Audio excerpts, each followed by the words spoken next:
啱啱呢個禮拜呢，就大家見到曼聯我心愛球隊啦，就熱血反勝咗阿仙奴3-2啊！咁啊，相信都好多外界嘅朋友啦，都係可以話跌眼鏡。咁啊，至於我哋曼聯迷就梗係開心啦。咁究竟呢個卡域克嘅奇蹟可以延續到幾時呢？嚟緊呢個禮拜日呢，就再要過一關咯，就曼聯對富咸。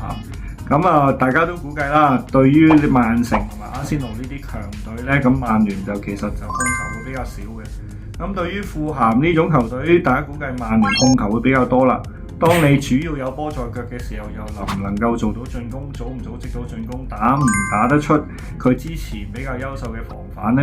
咁嚟緊呢個禮拜日呢，就會係卡域克另外一場考驗啦。咁作為曼聯迷啦，咁就梗係希望繼續可以連過3關。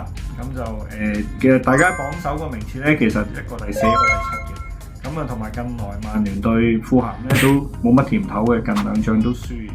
咁所以呢個禮拜日呢，就另一場硬仗，就見下卡域克嘅真章啦。